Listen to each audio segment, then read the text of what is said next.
2023년 10월 9일 연중 제27주간 월요일 제1독서 요나 예언서의 시작입니다.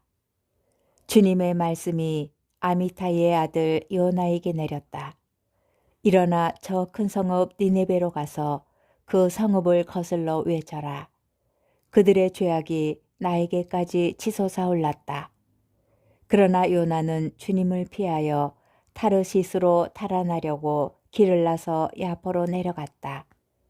마침 타르시스로 가는 배를 만나 뱃삭을 치르고 배에 올랐다. 주님을 피하여 사람들과 함께 타르시스로 갈 셈이었다. 그러나 주님께서 바다 위로 큰 바람을 보내시니 바다에 큰 폭풍이 일어 배가 거의 부서지게 되었다. 그러자 뱃사람들이 겁에 질려 저마다 자기 신에게 부르짖으면서 배를 가볍게 하려고 안에 있는 짐들을 바다로 내던졌다. 그런데 배 밑창으로 내려간 요나는 드러누워 깊이 잠들어 있었다.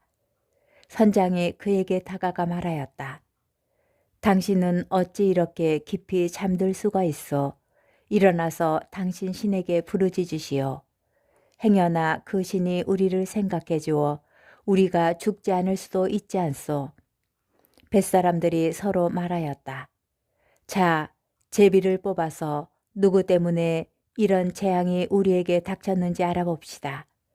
그래서 제비를 뽑으니 요나가 뽑혔다. 그러자 그들이 요나에게 물었다. 누구 때문에 우리에게 이런 재앙이 닥쳤는지 말해보시오. 당신은 무엇하는 사람이고 어디서 오는 길이오? 당신은 어느 나라 사람이며 어느 민족이오? 요나는 그들에게 나는 히브리 사람이요. 나는 바다와 무틀 만드신 주 하늘의 하느님을 경외하는 사람이요. 하고 대답하였다. 그러자 그 사람들은 더욱더 두려워하며 당신은 어째서 이런 일을 하였소? 하고 말하였다. 요나가 그들에게 사실을 털어놓아 그가 주님을 피하여 달아나고 있다는 것을 그들이 알게 되었던 것이다. 바다가 점점 더 거칠어지자 그들이 요나에게 물었다. 우리가 당신을 어떻게 해야 바다가 잔잔해지겠소? 요나가 그들에게 대답하였다. 나를 들어 바다에 내던지시오. 그러면 바다가 잔잔해질 것이요. 이 큰 폭풍이 당신들에게 들이닥친 것이 나 때문이라는 것을 나도 알고 있어. 사람들은 무트로 되돌아가려고 힘껏 노를 저었으나 바다가 점점 더 거칠어져 어쩔 수가 없었다. 그러자 그들이 주님께 부르짖었다. 아, 주님, 이 사람의 목숨을 희생시킨다고 부디 저희를 멸하지는 마십시오. 주님, 당신께서는 뜻하신 대로 이 일을 하셨으니 저희에게 살인죄를 지우지 말아 주십시오. 그러고 나서 그들이 요나를 들어 바다에 내던지자 성난 바다가 잔잔해졌다. 사람들은 주님을 더욱더 두려워하며 주님께 희생제물을 바치고 서원을 하였다. 주님께서는 큰 물고기를 시켜 요나를 삼키게 하셨다. 요나는 사흘 낮과 사흘 밤을 그 물고기 뱃속에 있었다. 주님께서는 그 물고기에게 분부하시어 요나를 육지에 뱉어내게 하셨다. 주님의 말씀입니다. 복음, 루카복음 10장 25절에서 37절의 말씀입니다. 그때에 어떤 율법 교사가 일어서서 예수님을 시험하려고 말하였다. 스승님, 제가 무엇을 해야 영원한 생명을 받을 수 있습니까? 예수님께서 그에게 말씀하셨다. 율법에 무엇이라고 쓰여 있느냐? 너는 어떻게 읽었느냐? 그가 내 마음을 다하고 내 목숨을 다하고 내 힘을 다하고 내 정신을 다하여 주 너의 하느님을 사랑하고 내 이웃을 너 자신처럼 사랑해야 한다 하였습니다. 하고 대답하자 예수님께서 그에게 이르셨다. 옳게 대답하였다. 그렇게 하여라. 그러면 내가 살 것이다. 그 율법 교사는 자기가 정당함을 드러내고 싶어서 예수님께 그러면 누가 저의 이웃입니까? 하고 물었다. 예수님께서 응답하셨다. 어떤 사람이 예루살렘에서 예리코로 내려가다가 강도들을 만났다. 강도들은 그의 옷을 벗기고 그를 때려 초주검으로 만들어 놓고 가버렸다. 마침 어떤 사제가 그 길로 내려가다가 그를 보고서는 길 반대쪽으로 지나가 버렸다.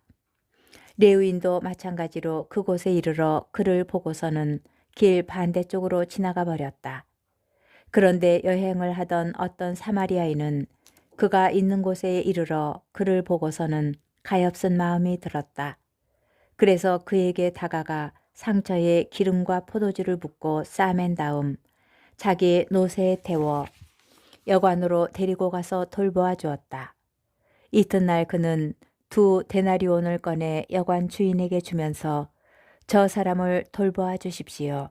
비용이 더 들면 제가 돌아올 때에 갚아드리겠습니다. 하고 말하였다.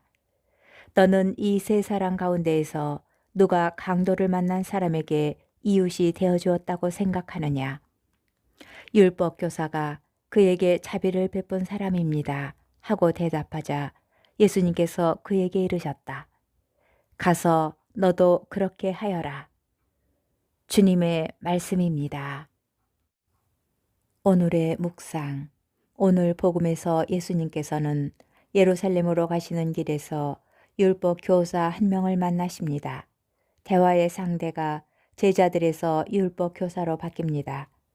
율법 교사의 등장은 새로운 이야기의 시작을 알려줍니다. 스승님, 제가 무엇을 해야 영원한 생명을 받을 수 있습니까? 율법 교사는 예수님께 영원한 생명을 얻는 방법을 묻지만 예수님께서는 율법 교사에게 이와 관련된 율법 규정이 무엇인지 되물으십니다. 율법 교사는 2가지 계명을 말합니다. 먼저 인용한 율법 조문은 신명기 6장 5절에서 등장하는데 신신 깊은 유다인들이 하루에 2번씩 암송하던 확장된 쇠마의 일부분입니다. 이 계명은 하느님을 헌신적으로 전인적 차원에서 갈림없이 사랑할 것을 요구합니다. 2번째 계명으로 레위기 19장 18절이 인용됩니다. 이 계명은 이른바 성결법에 속하는 규범으로서 주님이신 하느님처럼 이웃 곧 동료 이스라엘 백성을 사랑하라고 가르칩니다. 율법 교사가 예수님의 질문에 응답하면서 언급한 율법 조문의 유효성을 예수님께서 확실히 증언하십니다. 이로써 사랑의 이중 계명은 이스라엘 백성을 위한 규범을 넘어서 예수님을 따르는 제자들을 위한 규범이 됩니다. 예수님께서는 이어지는 가르침, 곧 강도를 만난 사람에게 자비를 베푼 사마리아인의 비유를 통하여 율법 교사에게 자비로운 사마리아인처럼 사랑의 계명을 실천할 것을 요청하십니다. 오늘 복음에서 우리는 사랑은 이론이 아니라 실천임을 배웁니다. 하느님께서 당신 아들의 십자가 죽음으로 사랑을 보여주셨듯이 우리도 이웃을 사랑하면서 하느님 사랑을 증언하여야 할 것입니다.